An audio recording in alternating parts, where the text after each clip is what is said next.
Olá, meus amigos, tudo bem? Esse é o segundo módulo relativo ao processo de conhecimento. Meu nome é Rafael Correia, sou professor de Direito Processual Civil e, como eu havia dito para vocês no módulo 1, estaremos juntos discutindo todo o processo de conhecimento, as pontuais novidades no Código de Processo Civil de 2015 e aquilo que afeta a gente no dia a dia da advocacia, afeta a gente no concurso público, as questões mais importantes talvez serem perguntadas em prova, as questões relevantes, inclusive eu sou professor da graduação, a perguntar a você nas provas da faculdade. A gente havia parado o módulo primeiro em petição inicial. Tratamos dos principais pontos, daquilo que deve ser o esqueleto ou a estrutura da petição inicial, e a gente dá início agora ao módulo 2, acerca do recebimento ou não da petição inicial. Veja, é comum, principalmente aqueles que já lidam na rotina forense, na praxe forense, distribuir a petição inicial e ter para si que o primeiro momento ou movimento do juiz é o CITES, é aquele despacho que determina a citação do réu. Mas vejam, por detrás do CITES há uma série de atos processuais ou mini atos processuais absolutamente relevantes e importantes que, inclusive no Código de Processo Civil de 2015, ganham uma relevância tremenda. Antes mesmo de determinar o CITES, o cálculo, a medida que o juiz deve ter é se recebe ou se não recebe a sua petição inicial. E vejam, o ato de recebimento ou não da petição inicial implica em análise quanto aos requisitos processuais. E aí vocês devem lembrar, toda e qualquer petição inicial é ela analisada com relação às condições da ação e com relação aos pressupostos processuais. Tudo aquilo que for condição da ação, faltou um Rzinho aqui, tudo aquilo que for condição da ação e pressuposto processual é matéria a ser analisada aqui no momento de recebimento ou não da petição inicial.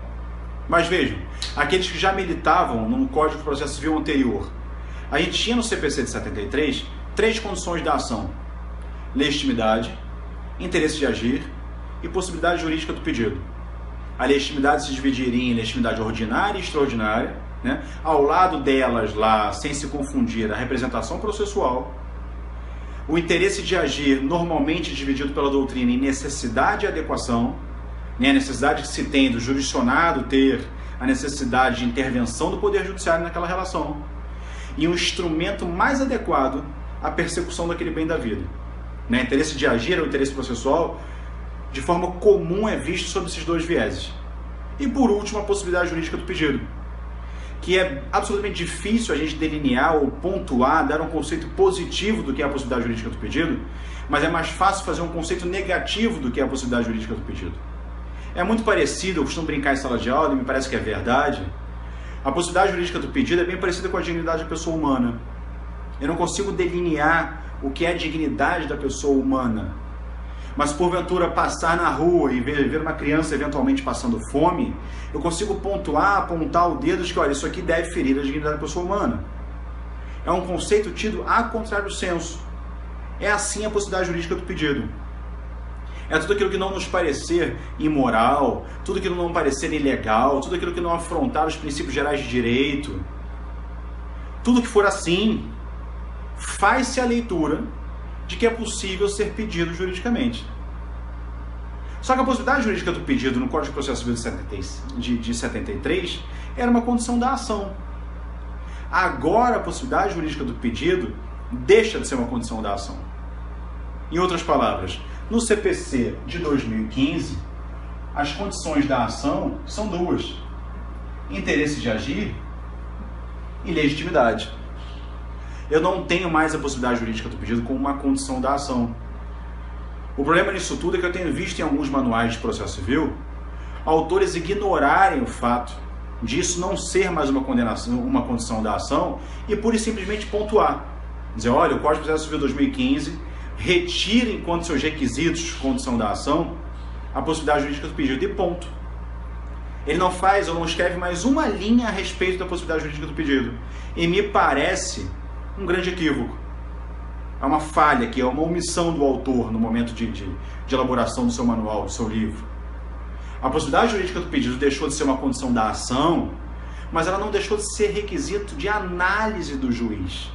o magistrado deve se debruçar sobre o processo e se perguntar se aquilo pedido pelo autor é ou não é viável juridicamente, é ou não é possível de ser pedido. E se porventura, e vai acontecer nos meus processos, nos de vocês, vai acontecer. Se porventura aquele pedido não for juridicamente possível, vejam, não é mais uma condição da ação, mas porque continua a depender de análise do magistrado, é ainda pior. É uma análise quanto ao mérito do processo. E diferentemente do que acontece com os requisitos processuais, se o juiz esbarra em alguma coisa quanto ao mérito, aquela adesão irá fazer coisa julgada material, é muito pior. Ou seja, a gente, enquanto advogado do réu, faria um requerimento em alegações preliminares quanto à possibilidade jurídica do pedido, e porque em alegações preliminares aquilo culminaria na extinção do processo sem resolução do mérito, daí coisa julgada formal, agora no novo Código de Processo Civil, porque a possibilidade jurídica do pedido deixa de ser uma condição da ação, sem que importe em o juiz abandonar a sua análise, ele continua se debruçando sobre essa possibilidade jurídica do pedido agora, se porventura é um obstáculo, ela faz aqui um julgamento de improcedência. E por que faz o julgamento de improcedência? Porque resolve o mérito.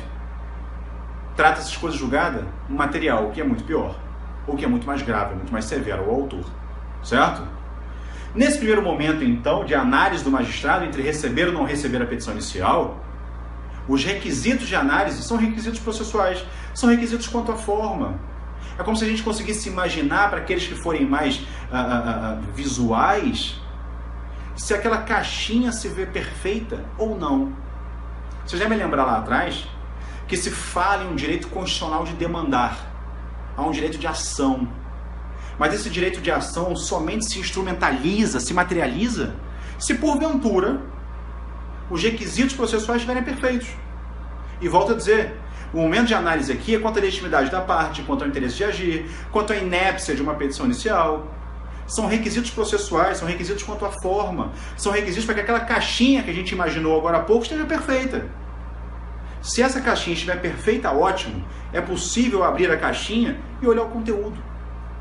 Mas se porventura ela não estiver perfeita, esqueça olhar o conteúdo. Não há porquê a discussão quanto ao objeto. Ainda que se conserve o direito de ação, a instrumentalização dele é defeituosa. Foi viciada. E porque é defeituosa ou foi viciada, o primeiro momento do juiz é um momento, faço questão de colocar isso aqui, é um momento de recebimento ou não. Então, uma vez distribuída a petição inicial, ela teria aqui dois desfechos. Ser recebida, um juízo positivo, ou não ser recebida, um juízo negativo. Mas quis o código dar a oportunidade ao autor, porque devem lembrar, processo de instrumento, quis o código dar a oportunidade ao autor para que ele emende a petição inicial. Só que vejam, no Código de Processo Civil, o novo CPC, o prazo para emenda é diferente do que era antes. Isso, inclusive, me preocupa para aqueles que eventualmente estão fazendo concurso público ou estão em vias de prestar o exame de ordem. Há um marketing em volta, há uma propaganda em volta grande do novo Código de Processo Civil de que ele seria mais célere. Todo mundo repete isso à torta e à direito. E acredite, com relação ao prazo, não caia nessa história. Com relação a nenhum prazo, caia nessa história. Primeiro que os prazos agora, já devem ter ideia disso, os prazos agora são contados somente seus dias úteis. Só entra para o cômputo do prazo, isso está no artigo 219 do Código de Processo Civil, só entra para o cômputo do prazo os dias que forem úteis, aqueles dias em que há expediente forense. Só que em seguida o parágrafo único diz: só se conta da forma em dias úteis ou não se o prazo for processual. Então veja, eu estou fazendo uma pequena brecha aqui na discussão que a gente fazia acerca do recebimento da petição inicial por conta do receio que eu tenho com você em eventual questão de concurso público ou exame de ordem. Se por um acaso o examinador perguntar a você ou afirmar a você de que o Código de Processo Civil, e ele normalmente começa assim, o Código de Processo Civil se faz mais célere e porventura apontar um prazo e diminuir o prazo, tenho muito receio, porque os prazos não diminuíram, E pior ainda, a contagem desses prazos agora se faz de forma em dias úteis ou não. Só que mais grave, esses dias úteis aqui, somente para aqueles sujeitos que devem respondê-lo porque dispõem de capacidade postulatória, e eu explico. O 219 caput, volto a dizer, estabelece que o cômputo dos prazos vai se dar em dias úteis. Ótimo, até aí, tudo bem. Mas não dá para fazer a leitura disso de forma absolutamente isolada. O parágrafo único do mesmo artigo 219 estabelece que esses prazos só têm o cômputo desta maneira se porventura o prazo for processual. Que prazo é esse? É aquele prazo dado ao advogado. Se porventura afirmarem aí fora de que o advogado hoje tem seu fim de semana, tem o seu feriado, ainda que não tenha, a gente sabe, ainda que a gente continue trabalhando incansavelmente nos fins de semana e no feriado, mais ou menos para o legislador, eu tenho prazo, desculpa, eu não tenho prazo no fim de semana, eu não tenho prazo no feriado. Aqueles atos que dependem que o sujeito que vai realizá-lo disponha de capacidade postulatória, esses prazos são contados somente em dias úteis. Mas, por exemplo, um prazo dado à parte para cumprimento de alguma obrigação, esses prazos são contados de forma corrida. E já que a gente entrou aqui e fez esse apêndice na aula que a gente tinha até agora, os prazos também podem ser determinados pelo juiz em bloco. Não é tão comum assim, mas o juiz pode fixar um prazo a ser cumprido em um mês, por exemplo. Quando ele assim fixar, esse um mês também é contado de forma corrida, certo? Então eu fiz esse recorte no meio da nossa aula, só para tratar de um assunto que eu sei que o examinador normalmente gosta e é covarde com a gente no dia a dia, certo? Voltando para cá, essa é a nossa petição inicial, então imagine como uma caixinha essa que deve ser perfeita, que deve responder a todos os seus requisitos formais. As bordas da caixinha devem estar perfeitas, a pintura da caixinha, se for o caso, deve estar perfeita, a fita que gruda a caixinha perfeita, a caixinha toda ela perfeita. Se perfeita, ótimo. Disse que houve o recebimento da petição inicial. Se há algum vício quanto à condição da ação ou pressuposto processual, aquela petição inicial ainda não foi recebida, mas o juiz convoca o autor para que ele emende, e era onde a gente se encontrava no momento anterior. Essa emenda no novo Código de Processo Civil é em 15 dias. 15 dias. E lembram? É prazo que quem responde é o advogado. E porque é o advogado quem responde, o prazo é computado como? Larga esse celular agora. Esquece o WhatsApp, namorado. São 15 dias para a emenda da petição inicial. E esses 15 dias são contados de forma em dias úteis. Certo? Então, se porventura disserem o Código de Processo Civil, porque mais célere, determina a emenda em 5 dias. E aí você em casa imagina, deve ser. Você na hora da prova imagina, deve ser. Eram 10 dias antes. O código é mais célere. Se é mais célere, o prazo deve ter diminuído. Não diminuiu. São 15 dias. E pior, são 15 dias contados da forma em dias úteis. Certo? E uma outra novidade. A gente, isso era uma coisa que era de difícil trato na advocacia, continuava sendo, e talvez não continue sendo mais difícil trato na advocacia, mas a gente antes ficava apavorado, não só porque é um puxão de orelha no advogado que se equivoca, mas ficava apavorado com o despacho da emenda. E por que ficava apavorado? Porque a gente consultava alguém no escritório, um amigo, ligava para o sujeito, escaneava a petição inicial, mandava por e-mail, para que ele consiga te ajudar no que o juiz determinava a emenda. Era um desespero total. Era um pavor no escritório. Agora, o Código de Processo Civil, isso não deixa de ser um desdobramento dos princípios processuais, e aqui, no caso em concreto, né, no caso específico, desculpa, se trata do princípio da cooperação. O juiz também deve cooperar, ele é um ator do processo, a cooperar com o bom andamento do processo. Determina o Código que ele, juiz, indique o que especificadamente pretende ele enquanto emenda. É um processo mais justo, mais leal entre as partes, né? Então agora, se porventura alguns requisitos processuais se virem falhos, essa petiçãozinha inicial convoca, você, autor, vai ser convocado a emendá-la, a remendá-la, se for o caso, convocado em 15 dias e convocado em 15 dias úteis. E deve o juiz ter indicado o quê? Se você fizer, ótimo, sua petição inicial foi recebida e finalmente recebida. Se não fizer nada, Ou se por um acaso você o faz, mas não faz de maneira satisfatória, o juiz vai determinar o indeferimento da petição inicial. E o indeferimento da petição inicial importa em uma sentença. Ela põe fim ao processo. Mas claro, lembra? A gente discutia aqui falta de um requisito processual. Se ela põe fim ao processo, é o tipo de sentença que a gente costuma chamar, a partir de agora, de sentenças do 485. São sentenças que não resolvem o mérito. Combinado? E contra essa sentença aqui vai caber a apelação. E só para que fique de informação para vocês, essa apelação aqui possibilita ao juiz, em 5 dias, um exercício de reconsideração. Combinado? Ótimo. Bom, se porventura você não passou pelo momento de emenda da petição inicial, se aquilo desde sempre se via perfeito, você teve o recebimento da petição inicial. Só que antes mesmo de se imaginar o CITES, antes mesmo disso, tenta o juiz, isso tem previsão legal no artigo 332, tenta o juiz julgar improcedente liminarmente a demanda.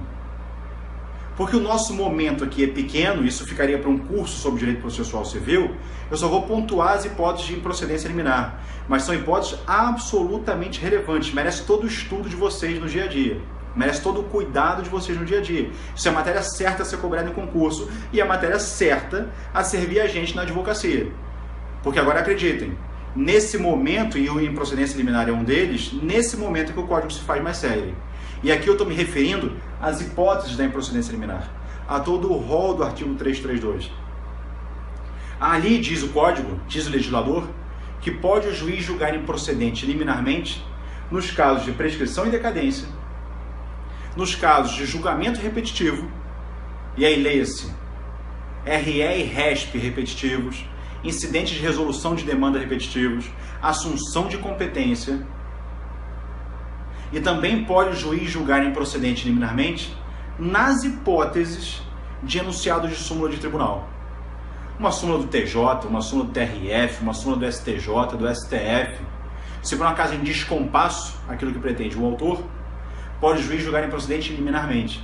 Mas vejam, julgar improcedente liminarmente não significa julgar de plano. Diz o artigo 9º e o artigo 10º do Código que o juiz se vê proibido, ainda que em matéria de ordem pública, e vocês devem lembrar do que eu comentei sobre matéria de ordem pública lá atrás, ainda que em matéria de ordem pública, não poderá o juiz julgar de plano, muito embora ele possa julgar improcedente liminarmente. A gente num curso toma conta disso com mais cuidado, tá certo? Bom, se não for a hipótese de indeferimento da petição inicial, se também não for a hipótese de improcedência liminar, aí sim é que a gente se vê na hipótese do CITES. Então, se porventura em qualquer questão nossa no dia a dia, ou ainda que eu encontre um de vocês na rua e comente com vocês, o juiz determinou a citação, o que tem que vir na cabeça de pronto? Se ele determinou a citação, não era hipótese de indeferimento da petição inicial, também não era hipótese de improcedência liminar. Essa petição inicial não só foi recebida, mas como ela também conseguiu fugir da improcedência liminar. Só que tudo aquilo que a gente apontou aqui no rol do 332 faz uma sentença de resolução de mérito. Foi julgada improcedente a demanda. Se assim foi, também vai caber a apelação.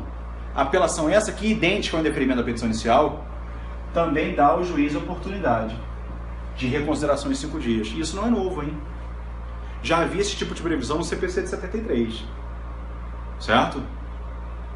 Essa citação aqui vai acontecer nos moldes daquilo que já se conhece. Tá? Sem nenhuma novidade aqui, que ao menos nesse nosso encontro rápido, a gente se veja obrigado a pontuar. A gente pode passar direto. O que é fundamental para a gente, e alguns professores comentam quando falam sobre petição inicial, eu particularmente não gosto de comentar nesse momento, deixo para agora fazer o comentário, é de que o primeiro ato em que autor e réu se encontram é agora chamado de audiência de conciliação. No Código de Processo Civil de 73, o momento em que o réu vinha ao processo era o momento de oferecimento de resposta. de reconvenção, de contestação, de impugnação do valor da causa, de impugnação e gratuidade de justiça. Isso é o CPC de 73. Esse novo código chama o réu, convoca o réu para que ele compareça a uma audiência de conciliação e mediação. É ali em que autor e réu vão se ver um na frente do outro pela primeira vez. Só que diz também o código que essa audiência de conciliação não irá acontecer se porventura o autor se manifesta expressamente negando a audiência de conciliação, dizendo ser impossível a conciliação ou a mediação, e se o réu, depois de citado, mas com uma antecedência de 10 dias, vem ao processo e também se manifesta contrariamente. Então veja, para vocês que vão prestar concurso, né, e diferente da advocacia civil, em que no dia a dia a gente vê um juiz fazer de um jeito, outro fazer do outro, é uma verdadeira salada o que acontece. Para o concurso público, depende que autor e réu, ou até mesmo para o exame de ordem, depende que o autor e réu se manifestem, porque o silêncio é compreendido como aceitação quanto à audiência de conciliação e mediação.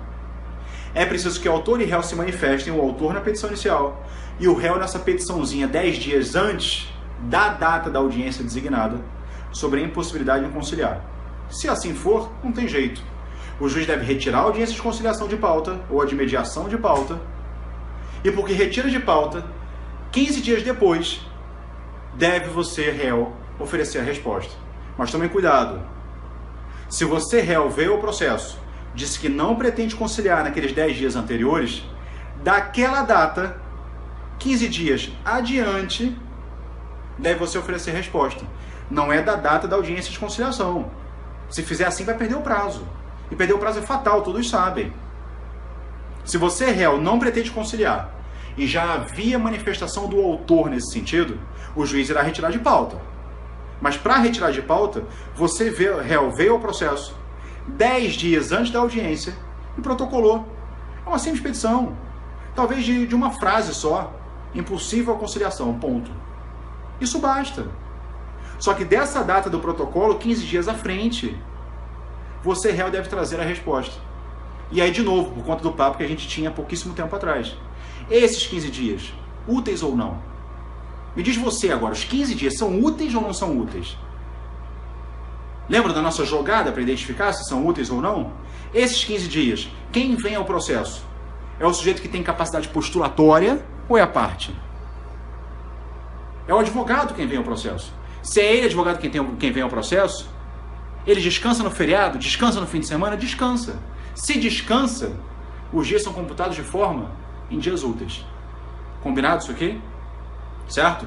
A gente começa agora, a gente tratou nesse segundo módulo de petição inicial ser recebida ou não, né, do indeferimento da petição inicial, em seguida a improcedência liminar, a citação e a vinda dos sujeitos à audiência de conciliação. O nosso terceiro módulo, mais um bloco de 20 minutos, a gente começa com a audiência de conciliação. Mais uma vez, obrigado a vocês e espero contar com vocês nesse terceiro módulo. Um grande abraço.